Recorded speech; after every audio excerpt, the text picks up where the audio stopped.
Selamat pagi Bapak Ibu, saudara-saudara terkasih dalam Yesus Kristus. Salam berjumpa kembali pada pagi hari ini dalam sapaan firman Tuhan yang membekali dan menguatkan kita dalam menjalani kehidupan kita dalam satu hari ini. Sebelum kita mendengarkan firman Tuhan, marilah kita berdoa. Kasih karunia dan damai sejahtera bagimu dari Allah Bapa kita dan dari anaknya Tuhan kita Yesus Kristus. Amin. Saudara-saudara yang terkasih dalam Yesus Kristus, firman Tuhan bagi kita pada pagi hari ini tertulis dalam kitab Roma 12 ayat 5. Saya akan bacakan untuk kita demikian. Demikian juga kita, walaupun banyak, adalah satu tubuh di dalam Kristus, tetapi kita masing-masing adalah anggota yang seorang terhadap yang lain. Demikian firman Tuhan.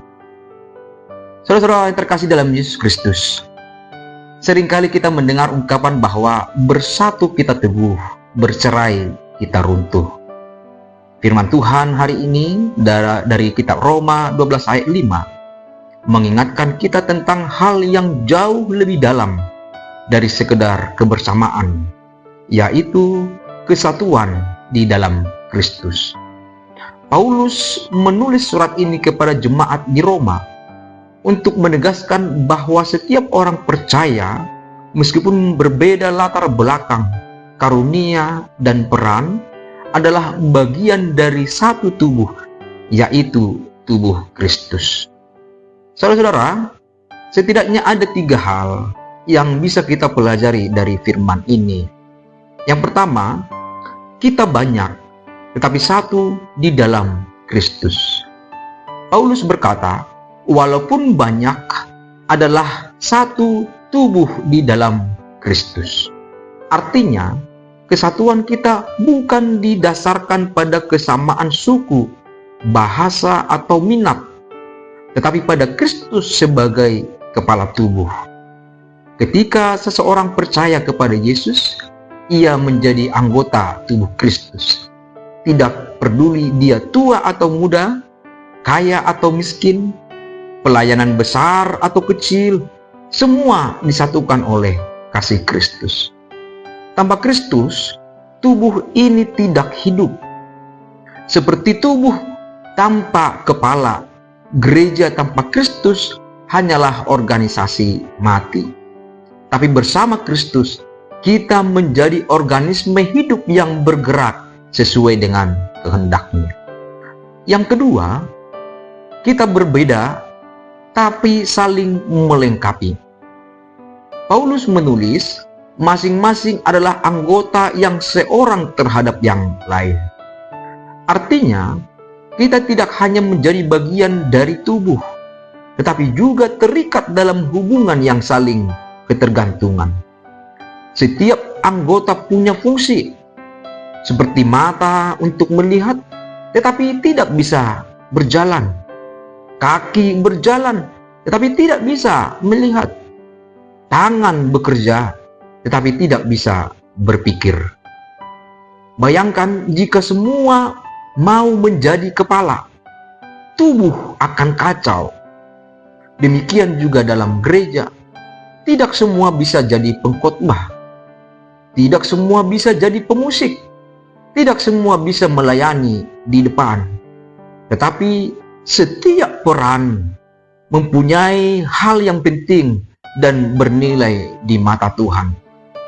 Mungkin kita pernah berpikir, pelayanan saya kecil, tidak terlihat. Tetapi saudara-saudara, tanpa peran kecil itu, tubuh Kristus bisa menjadi pincang. Sama seperti skrup kecil dalam mesin. Ketika skrup itu hilang, seluruh mesin bisa bermasalah dan jadi berhenti. Yang ketiga, saudara-saudara, kita dipanggil untuk hidup di dalam kasih dan kerjasama. Kesatuan tidak berarti keseberagaman. Kita boleh berbeda, tapi harus bersatu dalam kasih. Tuhan tidak memanggil kita untuk bersaing satu sama lain, tetapi untuk melengkapi dan membangun satu sama lain. Yesus sendiri berdoa agar kita menjadi satu, seperti Ia dan Bapa adalah satu. Yohanes 17 ayat 21.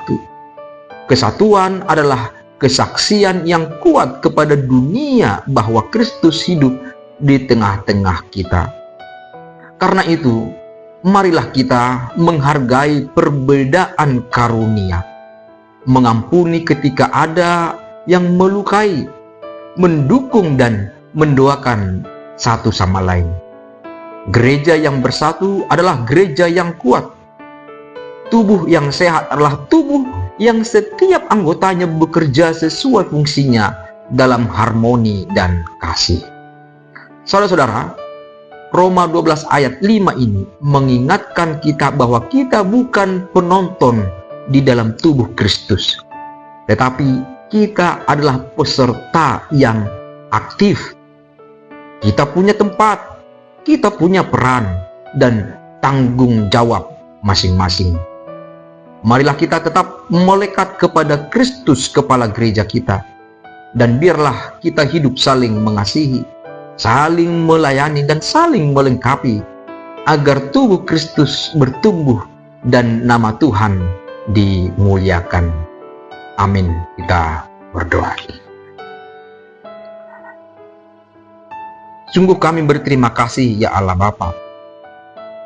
Engkau masih menyertai kami hingga pada pagi hari ini, memberikan berkat dan hari yang baru, sehingga kami bisa menjalani kehidupan peziarahan rohani kami.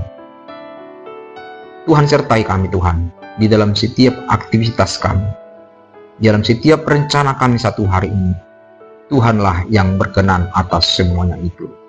Terima kasih Tuhan atas firman Tuhan yang telah boleh kami dengarkan, yang menguatkan kami di dalam kepelbagaian karunia dan talenta yang Tuhan berikan kepada kami.